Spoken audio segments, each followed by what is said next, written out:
여러분 축복합니다. 예수님께서 이 세상을 이렇게 제자들에게 맡겨주시죠. 제자들에게 이렇게 맡겨주시면서 그러면서 이제 승천하시게 됩니다. 승천하실 때 감람산에 모여 있었던 그 500여 형제들이 있었어요. 감람산은 언제나 예수님이 기도하셨던 장소였죠. 그래서 감람산에서 기도하시다가 또 가룟 유다도 그걸 너무나 익숙히 잘 알고 있었기 때문에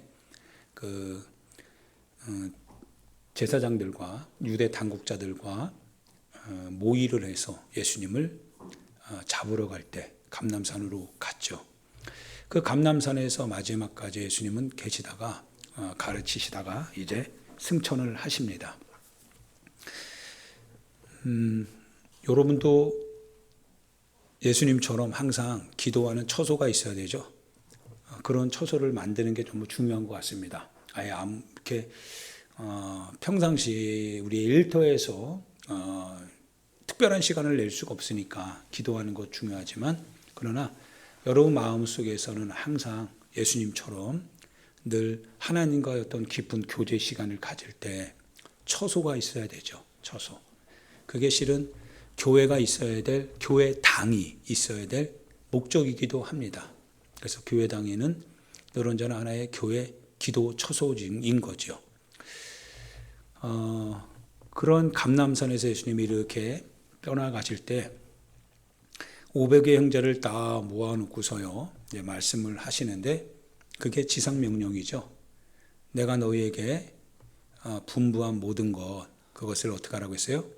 가르쳐 지키게 하라. 예수님이 우리에게 분부한 모든 것 이제 그게 바로 여러분이 지금 배우고 있는 성경이고 읽고 있는 성경입니다. 예수님 안에서 하나님께서 우리에게 알려주신 것 그게 복음이죠. 예수님을 통하여서 하나님께서 우리에게 말씀해 주시는 것 근데 그 말씀은 단지 소리뿐만 아니라 그분이 누구시고 그분이 이 땅에서 어떻게 살아가셨고 그분이 행하신 것은 무엇이고 그리고 끝내 그분이 죽임을 당하셨는데 그런데 왕이 되는 그 절차가 인간이 생각하는 절차가 아니라 바로 고난의 절차를 통하여서 그를 고난받게 하는 그 주체가 누구냐? 사람이었고 정죄하던 자가 사람이었고 죽임을 당할 때에 그를 십자가에 처형하는 것이 마땅하다라고 그렇게 규정했던 것도 바로 기득권 세력들, 실은 유대 당국자들, 종교 지도자들, 백성들이었다라고 하는 것이지요. 예수님이 우리 가운데에서 하나님의 나라의 말씀을 가르칠 때마다 실은 그 시대에 기득권을 가지고 있었던 사람들은 예수님이 못마땅했죠. 예수님이 못마땅해서 그래서 예수님을 늘 적대적으로 생각했던 것도 사실이지요. 기득권을 가지고 있는 사람은 그래서 기득권을 유지하려고 합니다. 그래서 실은 권력이라고 하는 게 무섭죠. 권력을 등에 업고서 무엇인가를 하려고 할 때 항상 부패할 수밖에 없는 거죠. 그래서 교회는 실은 권력과 손을 맞잡는 게 아니죠.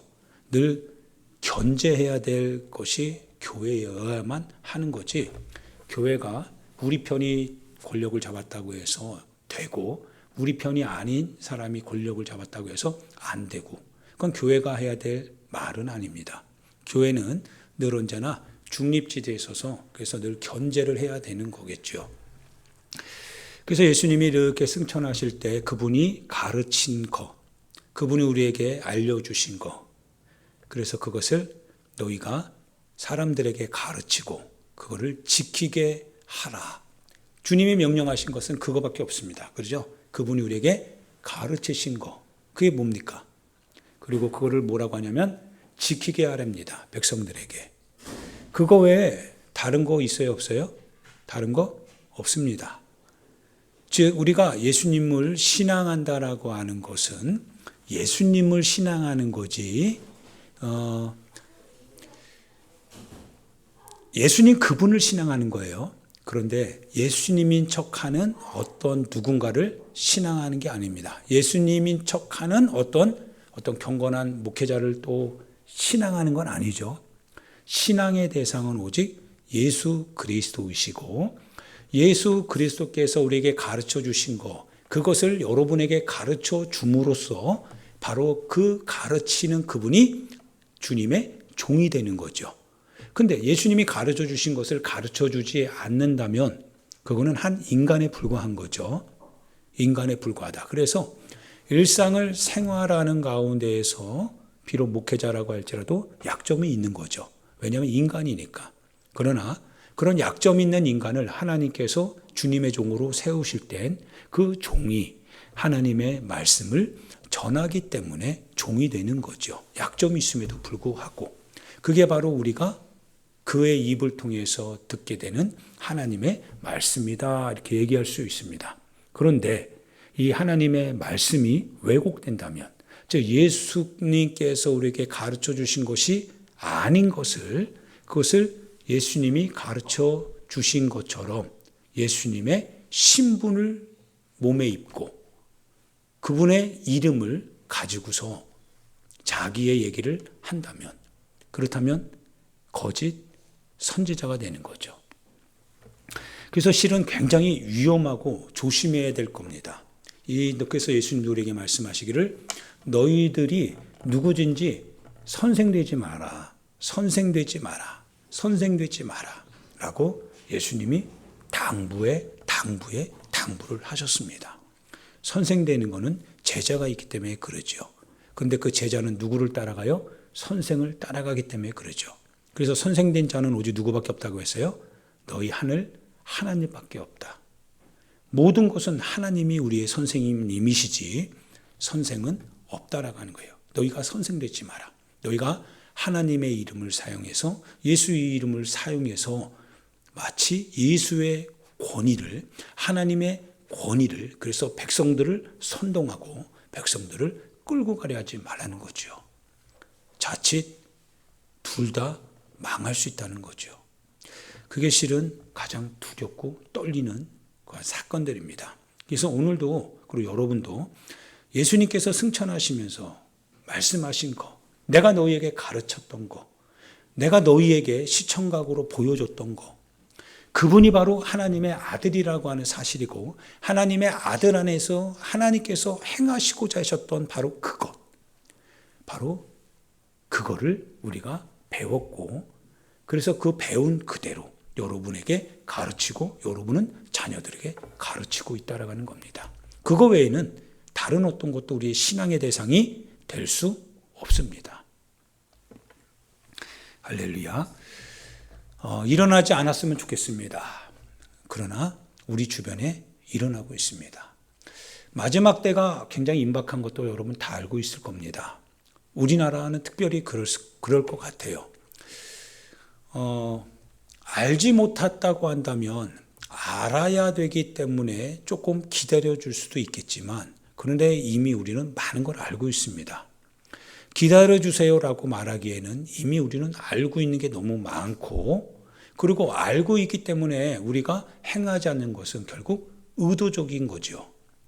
의도적으로 알면서 행하지 않기 때문에 그 죄는 어떻게 보면 굉장히 중하다라고 말하지 아니할 수 없습니다. 모른다면 적게 맞을 것인데 알면서 행하지 않는다면 많이 맞게 된다라고 하는 비유와 같습니다. 한국교회가 아마 그런 상황인 것 같아요. 여러분과 제가 이렇게 봐도 한국교회 부흥을 이루신 것은 한 인간의 경영 마인드가 아니죠.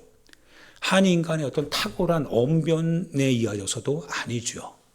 다만 하나님께서 글을 쓰셨기 때문에 그런 거죠. 그러면 하나님이 쓰실 때 하나님의 마음이 전달되어졌을 것이고, 그 하나님의 마음을 전달받았을 때 그 말이 하나님의 말씀이다라고 하면서 하나님의 말씀대로 순종해 나갔을 때 하나님께서 하나님의 권위로 부흥을 이루어 주신 것도 사실이겠지요. 그래서 실은 한국교회는 그렇게 해서 부흥했지요. 역사가 일어났지요. 성령의 놀라운 이런 파격적인 일들이 이 땅 가운데 엄청나게 일어났지요. 그래서 교회는 건물을 짓기 시작했고요. 그래서 성도들은 그것을 위하여서 많은 봉헌을 하기도 했지요. 믿음을 갖고요. 그리고 하나님은 그 신앙을 바라보면서요, 그의 삶 속에서 그의 자녀들을 더 복주게 되었지요. 실은 하나님이 우리에게 복을 주신 게 더 많지요. 그렇게 함으로써요. 오늘 우리의 어떤 이성적인 생각을 가지고 판단해 보면 그건 너무 종교적 열심이다 이렇게 판단할 것 같아요. 그래서 실은 더 부패해지는 거죠. 순수했을 때는요, 모든 것이 다 가능했는데 간사해지다 보니까 계산을 하게 되고요. 그러다 보니까 실은 뭐예요? 그냥 형편껏 살게 되더라 이거예요. 근데 형편껏 사는 것에서 더 어떻게 됩니까? 낙후되어져 가기 시작하죠. 부패되어져 가기 시작하더라 이거예요. 순수함이 사라지니까 그래요.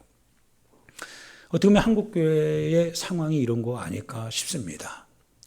너무나 정말 똑똑하죠.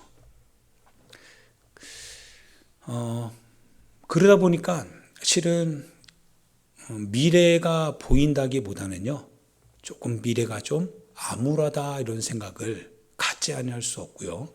그것이 실은 같은 제 목회자 안에서 제 목회자의 그 영역 안에서 실은 저를 굉장히 근심하게 하고 고민하게 하는 부분이기도 합니다. 차라리 만약 내가 몰랐다면, 그리고 책임을 지고 있는 자리에 있지 않았다면, 그렇다면 어느 정도 그 책임져야 될 그 무게 앞에서 조금 가벼움을 느낄 수 있을 텐데, 그런데 그 책임을 지고 있기 때문에 그 무게감이 더 무겁게 느껴집니다. 다가올 주님 앞에서. 사는 여러분,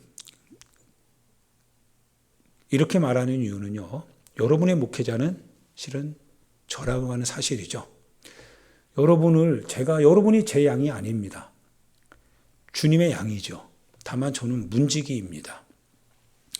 문지기이기 때문에 예수님께서 요한복음에 의하면 나는 너희의 목자, 양의 목자다라고 하실 때 예수님이 목자이시고 우리는 뭐예요? 문지기인 거죠. 문지기 역할을 잘 감당해야 되는데 담 넘어오는 거는 도둑이기 때문에, 왜냐하면 목자는 문으로 들어오거든요. 담 넘어 들어오는 거는 다 도둑이요 강도이기 때문에 문지기는 그걸 지켜야 됩니다. 그래서 여러분들이 양의 문은 주님이라고도 하셨어요. 그분이 예수님이셔요. 양의 문으로 목자는 들어오고 나가고 양도 마찬가지입니다. 그런데 예수님, 즉 양의 문으로서의 예수님이 아닌 양의 탈을 뒤집어 쓰고 은밀하게 우리의 무리 가운데에서 들어와서 그래서 양인 척 행동하게 된다면 문지기는 그걸 봐야 됩니다. 발견해야 됩니다. 그리고 양의 가죽을 어떻게 돼요? 벗겨야 됩니다. 그러면 발톱이 드러날 거거든요. 어떤 발톱입니까? 이리의 발톱이거든요. 여러분을 죽이고자 하는 발톱입니다. 사랑하는 여러분, 한국교회가 그런 상황이죠. 교회 안에서도 그런 상황 아닙니까? 이리와 같은 하나의 어떤 신념들이 교회 안에 들어와서 신앙인들을 서로 어떻게 합니까? 나누지요. 쪼개지요. 갈라지게 하지요. 못 믿게 만들지요. 좌니 우니, 이쪽이니 저쪽이니. 언제 교회가 그렇게 되었습니까? 언제 신앙의 공동체 안에서 예수님이 그런 얘기를 하셨습니까? 근데 언제부턴가 교회 안에 그런 일이 일어나기 시작했습니다. 성도들끼리도 그렇게 일이 벌어지기 시작했습니다. 목회자 안에서, 그리고 성도 안에서, 더군다나 문지기와 양들의 관계 안에서도.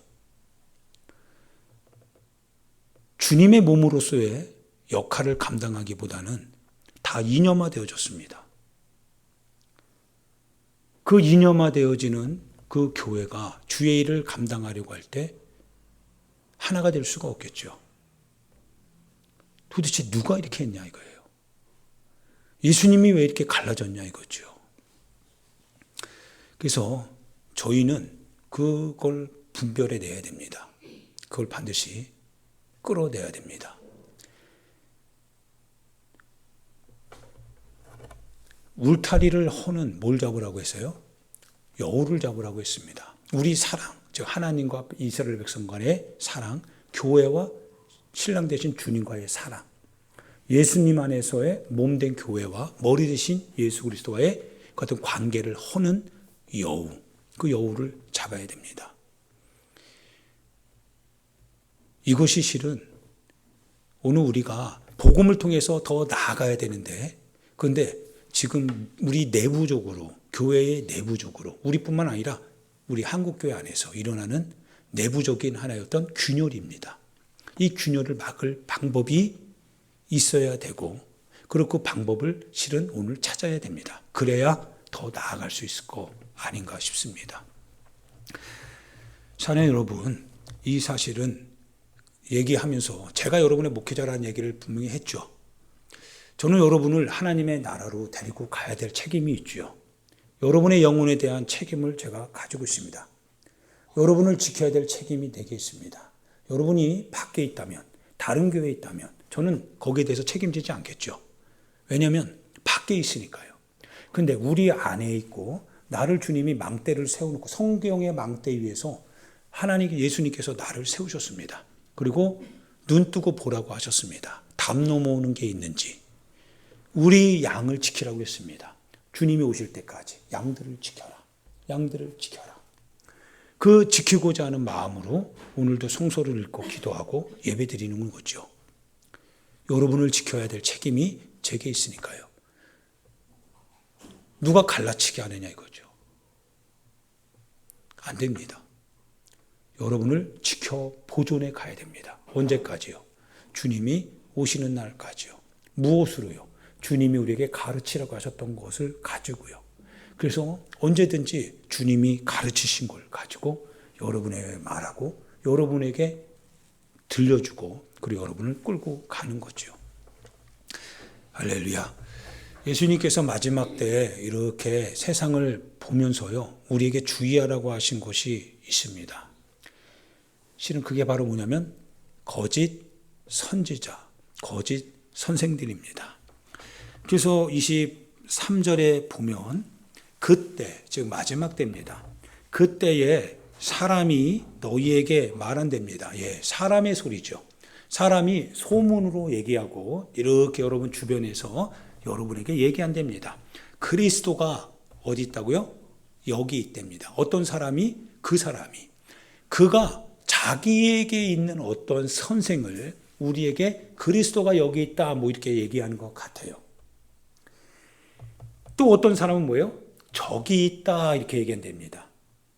각 사람이 자기가 원하는 대로 자기 마음에 맞는 대로 자기가 선택한 바로 어떠한 선생을 향하여서 그리스도가 저기 있다, 그리스도가 여기 있다라고 얘기한답니다. 그리스도는 어디에 있습니까? 그리스도가 어디 있습니까? 바로 여기 있죠. 성경 안에 있습니다. 그분이 우리 가운데 알려주셨던 바로 그 갈릴리에서 살아가셨던, 그리고 예루살렘에서 십자가에 죽임 당하였던, 인간에 의해서 거절당했던 하나님, 인간이 권력을 힘입어서 빌라도의 힘을 이용해서 로마의 권력의 힘을 이용해서 예수님을 십자가에 처형했던 바로 그 하나님, 그 하나님이 바로 여기 있죠. 그리스도는 거기에 있습니다. 오늘 우리가 말하고 우리가 듣고 싶고 우리가 알고 싶고 우리에게 무엇인가 종말의 이 불안한 시기에서도 우리가 무엇인가 삶을 더 평안을 외치고 그래도 괜찮아. 너 지금 그렇게 해도 괜찮아. 충분히 그럴 수 있어. 라고 말하는 그런 거짓된 평안의 메시지 속에 그리스도가 있는 게 아니고요. 종말의 시간이 다가왔는데 어떻게 하면 살 수 있는가? 어떻게 하면 이 종말의 때에 내가 주님 앞에 설 수 있는가? 그래서 육신으로 사는 것이 두려워지고 육신대로 이대로 끝나게 되면 불안해서 견딜 수 없어서 그렇게 견딜 수 없는 그 영혼을 향하여서 하나님의 뜻을 말하고 그렇게 살지 못하게 그를 경계하고 견책하고 하는 바로 이 성경 안에 바로 예수님이 여기 안에 계시는 거죠. 근데 사람들은 말한대요. 나와 같습니다. 나와 동의해 줄 수 있는, 나와 내가 또 동의할 수 있는, 나와 뜻이 같고 이념이 같고 나와 생각이 같고 나와 환경이 같고 나를 충분히 관계해 줄 수 있는 그런 사람들이 야, 이렇게 해도 돼. 여기에 예수님이 계셔. 예수님이 여기에서 우리와 함께 하셔. 이것이 주님의 뜻이야. 믿지 말랍니다. 믿지 말라는 거죠. 때로는 그들이 어떻게 하냐면 거짓 그리스도들과 24절에 보니까 거짓 그리스도들과 거짓 선지자들, 즉 그리스도는 뭐예요? 구원자죠. 선지자는 뭐예요? 하나님의 말씀을 전하는 사람들이죠. 꿈을 꿨다고 하는 거예요. 환상을 봤다는 거예요. 그리고 하나님이 내게 말씀으로 가르쳐 주셨다는 거예요. 하나님이 이와 같은 은혜를 주셨다라고 하는 거예요. 그래서 그거를 하나님이 하셨다. 하나님이 보여주셨다. 하나님이 내게 알게 하셨다. 하나님이 나누라고 하셨다. 하나님의 이름으로 말할 수 있죠. 선지자인데. 그런데 성경과 달라. 주님이 말씀하신 게 아니야. 그러면 선지자는 선지자인데 하나님의 이름으로 말하니까 선지자는 선지자인데 어떤 선지자예요? 성경에 없으니까 바로 거짓 선지자죠. 이 거짓 선지자들이 일어난답니다. 그래서 어떻게든지 뭘 나타내냐면 능력을 나타낸대요. 표적도 보여준대요.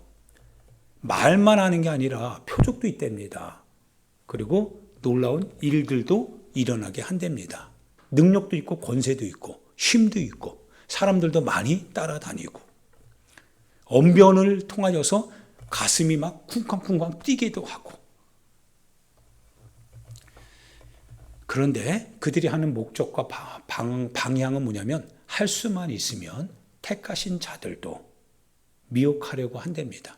어떻든지 간에 택하신 자들, 즉 예수 그리스도의 십자가 은혜 안에서 그분의 십자가 안에서 내 자신의 죄를 보고 내 자신의 옛사람의 그 죽는 그 모습을 보고 바로 주님을 내가 죽였는데 내가 십자가의 주님을 못 박아 처형했는데 그분이 날 위하여 부활하셨다라고 하는 그걸 인하여서 가슴을 치고 하늘을 우러러보지도 못하는 채 그런 나는 죄인일 뿐입니다 라고 하면서 그분 앞에 무릎 꿇고 겸손하게 그저 말없이 순종하며 살고자 했던 바로 그런 사람에게 이러한 능력을 가지고 다가온다는 거예요.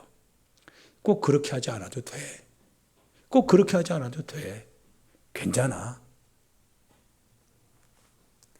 힘이 되겠죠. 위로가 되겠죠.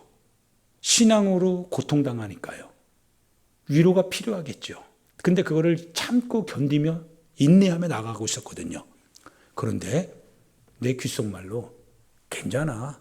그래도 돼. 주님은 너를 사랑해서 하나님의 은혜 안에 있는 거야. 귀가 솔깃해지고 육신의 세포가 막 움직이기 살아나기 시작하더라 이거예요. 육신의 소욕대로 살아도 크게 어떤 그 질책을 받거나 그러지 않았거든요. 육신의 소욕대로 행복을 추구하여도 특별히 문제는 나타나지 않거든요. 그리고 아무리 신앙 안에서 견디고 참고 해도 변화된 것도 없고 오히려 힘들기만 했는데 아니 그냥 정말 그 위로의 목소리 듣고요. 육신의 소욕대로 참고 있던 거 그만하고 하나님 앞에 견디고자 해서 그렇게 결단했던 거 포기하고 그래도 괜찮다라고 하는 그 소리 때문에 마음에 힘을 얻어서 정말 그렇게 했더니 정말 괜찮더라 이거예요. 오히려 신앙을 하나님의 뜻대로 하려고 하니까 힘들었는데 엄청난 능력이죠. 사람의 영혼을 사냥하는 사냥꾼의 능력입니다. 표적과 기적을 가지고 그 사람이 원하는 바를 그대로 보고 거길 타겟을 맞춰서 그대로 공급해 주는 겁니다. 괜찮다는 거죠. 단순히 삶에 대한 이야기, 물질에 대한 이야기가 아닙니다. 이념도 마찬가지입니다. 한국교회 지금 정치화되어져 가고 있죠. 이념입니다. 내 이념에 맞춰지는 예수. 그에 맞지 않는 교회는 정죄하고 선동과 폭동과 내란과 그럼에도 불구하고 침묵을 지키고 오히려 동조할 뿐만 아니라 오히려 거기에 편승해서 주님이시라면 어떻게 하셨을까요? 예수님이시라면 정말 어떻게 하셨을까요? 예수님이시라면 정말 광야문에 가서 정말 그렇게 했었을까요? 생각해 보게 됩니다. 주님은 어떻게 하셨을까? 베드로가 칼을 뺐습니다. 그래서 말고의 귀, 즉 대제사장의 하인의 귀를 잘랐습니다. 내 주님을 붙잡지 마라, 잡지 마라. 너희들이 감히 기독교의 권력을 휘둘렀습니다. 말고의 귀에서 딱 잘라나가는 귀가 피가 척척척척 흘러납니다. 예수님께서 말고의 귀를 이렇게 만져주시면서 칼로 일어선 자는 칼로 망한다. 내가 하늘의 12 천사장을 통하여서 이 천군 천사 보내가지고 이들 멸망시키지 못하겠느냐. 내가 권력이 있는데. 그런데 칼로 일어선 자는 칼로 망하느니라. 그 귀를 만져주시더라 이거예요. 그리고 치유해 주시더라 이거예요. 자기를 잡으러 왔는데요. 자기를 사형의 현장으로 끌고 가려고 하는데 그분이 예수님이시더라 이거예요. 그리고 제자들이 어디 가면 다 뿔뿔이 흩어집니다. 떠나가는 그들을 보면서 주님이 오히려 쳐다보십니다. 양들이 흩어진다라는 걸 알고 있었거든요. 그리고 그들을 위해서 오히려 뭐합니까? 예수님이 기도해 주십니다. 돌이킨 후에 내 양들을 네가 쳐야 된다. 제발 돌이킨 후에 꼭 내 양들을 부탁한다. 그게 주님의 우리에게 가르쳐 주시는 복음 아니겠습니까? 그게 성경에 있는 얘기입니다. 그게 예수님이십니다. 그 예수님이 곧 복음이십니다. 그 예수님 외에 다른 예수는 없습니다. 그분이시라면 어떻게 하셨을까 생각을 해보는데 가슴이 미어 터지는 거예요. 가슴이 먹먹해지는 거예요. 주님이시라면 한국교회가 그렇게 할 때 과연 주님이시라면 그거를 박수쳤을까? 아니면 십자가의 불을 다 끄고 싶지는 않았을까?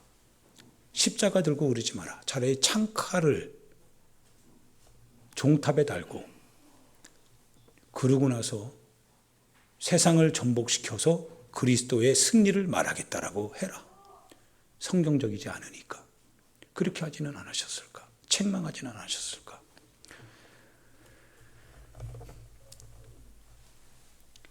이 거짓 선지자들, 거짓 그리스도인들이, 거짓 그리스도들이 사람의 편에 서가지고 사람의 생각을 가지고 주님이 우리에게 가르쳐서 알려주시고 보여주셨던 그 십자가 고난의 그 길, 나를 따라오려거든 너희도 각자 자기 십자가를 져야 된다라고 그렇게 가르쳐주셨던 그 주님의 그 가르침을 외면하고 그리고 인간의 뜻을 따라서 사람을 선동할 때 거짓 메시지지요.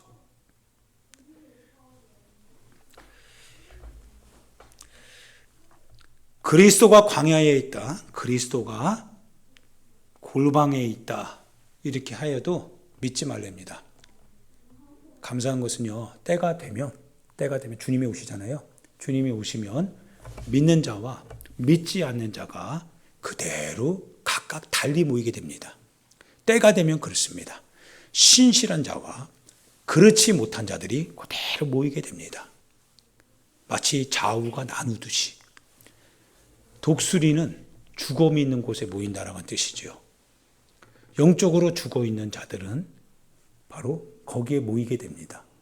그리고 주님의 말씀을 듣고 오늘도 그분의 뜻대로 자기를 주님의 뜻에 맞추어서 그분이 원하는 신부의 모습을 갖추기 위하여서 오늘도 신앙생활하고자 하는 자들의 모임 속에는 여전히 그들의 그런 사람들이 거기에 모이게 되어져 있습니다.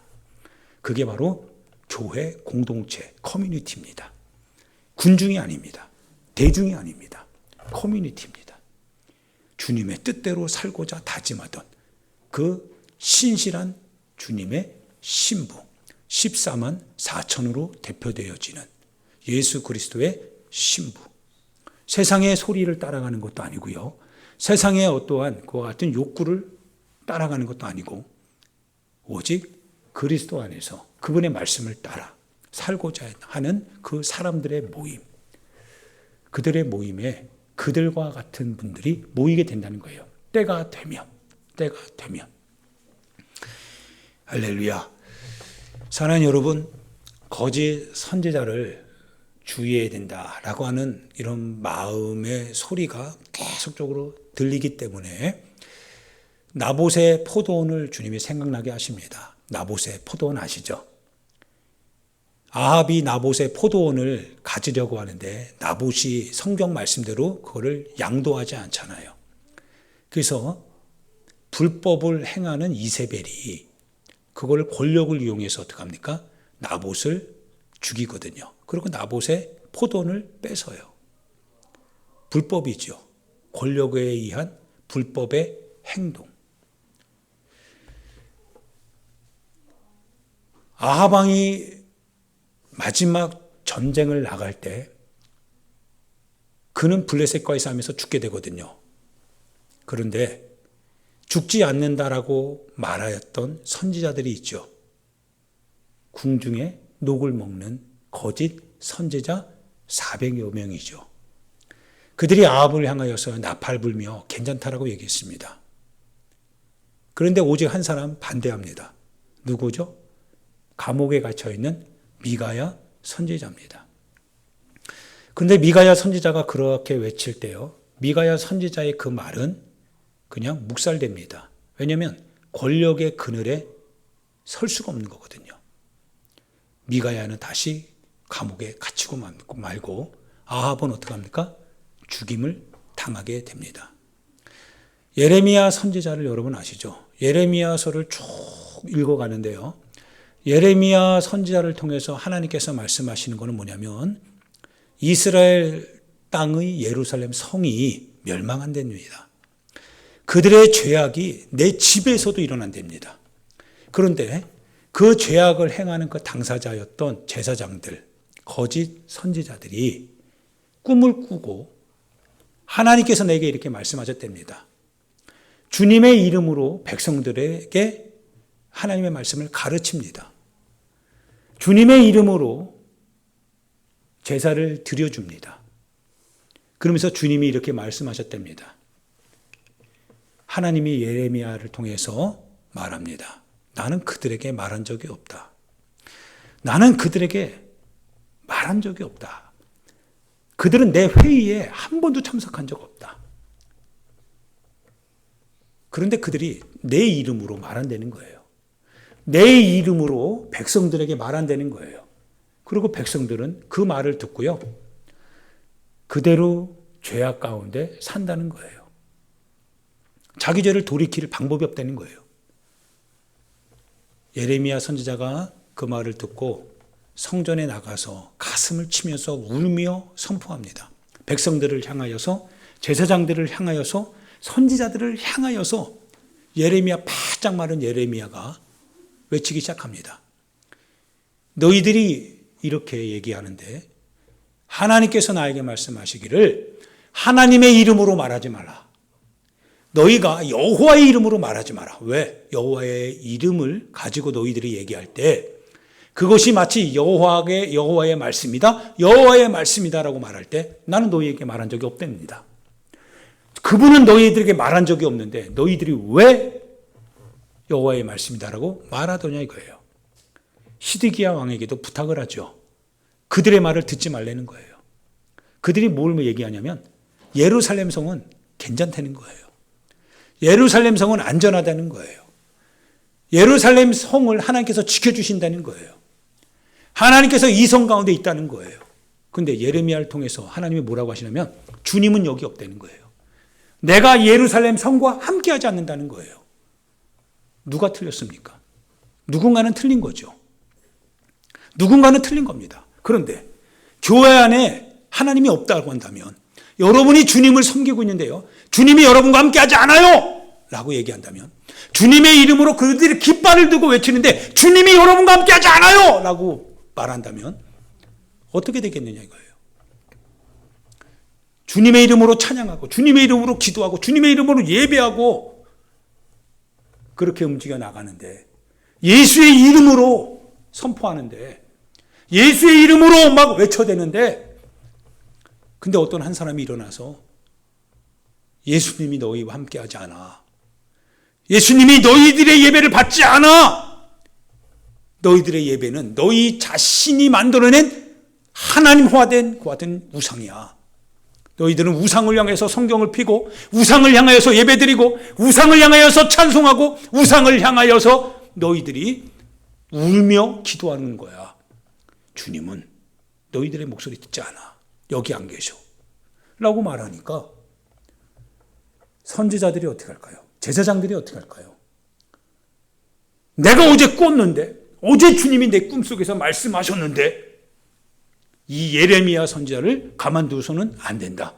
저놈을 왜 아직도 죽이지 않고 살려두고 있느냐.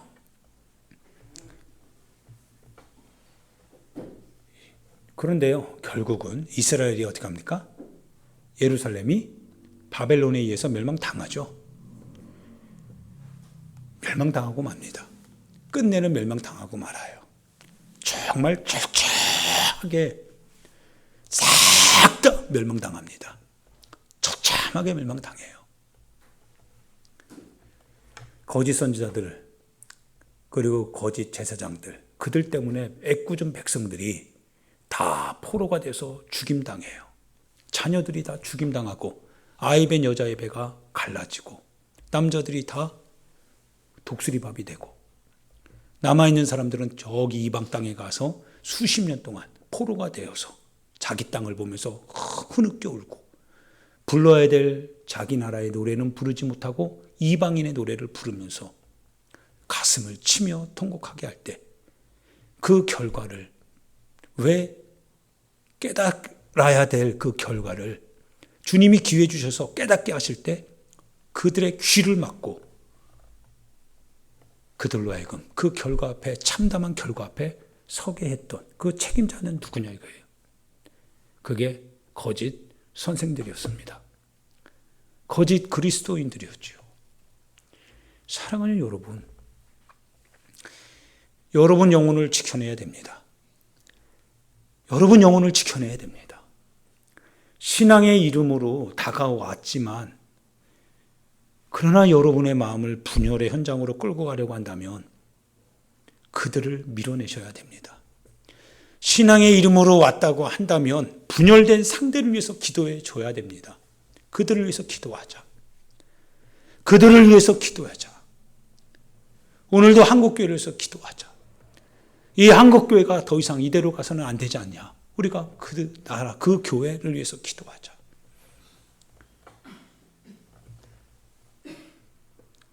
주님은 그렇게 하기를 원하시니까요. 내 원수를 사랑하고 너희를 핍박하는 자를 위해서 기도하라고 하셨으니까요. 누구든지 친구의 그 같은 죄를 용서하지 아니하면 너희 천부 하나님께서도 너희의 죄를 용서하지 아니한다라고 하셨으니까요. 얼마나 용서해야 됩니까? 70번씩 7번이라도 끝까지 해야 된다. 용서를 구한다면. 그게 주님의 뜻이었으니까요. 근데 우리는 서로 원수 짓고 팔을 나누고 교회와 교회가, 성도와 성도가, 성도와 목회자가 갈등과 분열, 주님의 뜻이 아니잖아요. 신앙의 이름으로, 예수님의 이름으로, 사랑의 이름으로, 하나님의 은혜의 이름으로 이것을 말하려고 할 때 거짓 선생이죠. 거짓 메시지죠. 할렐루야. 사랑하는 여러분, 양의 문을 주목해야 됩니다. 양의 문을 잘 주목해야 됩니다. 양의 문입니다. 그분이 누구십니까? 예수님이십니다. 예수님이시라면 어떻게 하셨을까? 양의 문을 잘 보셔야 됩니다. 문지기는 다만 넘어오는 놈들을 갈라낼 겁니다. 문지기는 문이 아니라 담 넘어 들어오는 우리 공동체 안에 담 넘어 들어와서 분열을 조장하는 그 강도들을 유심히 발견해내려고 눈뜨고 있을 겁니다. 여러분들은 주님의 목소리를 들어야 되고 그리고 주님의 목소리만 들려야 됩니다. 주님은 양들을 알고 양은 주님의 목소리를 안다고 하셨습니다. 그리고 주님이 문으로 들어오고 그리고 여러분들의 이름을 하나하나 불러낼 때 문에서 하나하나 끌어내십니다. 문지기는 그거를 지켜볼 겁니다. 그리고 지켜내야 됩니다. 그게 내 책임이고 여러분은 주님의 목소리를 듣고 그분의 목소리가 들릴 때 그분의 목소리를 듣고 그냥 따라 나가는 게 여러분의 신앙생활의 책임입니다. 할렐루야, 할렐루야. 주님이 마지막 시대를 보시면서 예언하고 계십니다. 그 때를 주님이 감해 주셨기 때문에 신앙인들이 살 수 있는데 근데 마지막 때 정말 위험한 것이 무엇이냐면 바로 양의 탈을 뒤집어 쓴 이리가 될 것이라는 거예요. 그 열매를 보고 그를 판단한다는 거예요. 열매를 보고 그를 반드시 판단해라. 열매가 있을 것이다 이거예요. 열매. 어떤 열매? 주님의 열매입니다. 화목의 열매, 화평의 열매, 평강의 열매, 하나됨의 열매. 열매가 그 신앙의 진위 여부를 발견해 낼 겁니다. 할렐루야. 이 메시지를 잘 기억하시고 사랑하는 여러분, 이번 한 주간 주님 안에서 늘 주님과 함께 하되 늘 주님의 말씀을 기억하고 그 말씀의 근거를 두고 내 영혼에 혹시 군살은 없는지 하나하나 다 이렇게 정리해 나가면서 깨끗하고 진실하고 그리고 말끔한 그 같은 신앙생활이 될 수 있도록 주님 앞에 이번 한 주간 기도하시면서 그렇게 살아가시기를 예수님의 이름으로 축복합니다. 같이 이 시간 우리 하나님 앞에 기도하겠습니다. 사랑하는 여러분, 주님의 실은 가르침 한 부분을 여러분에게 말씀해 드렸습니다.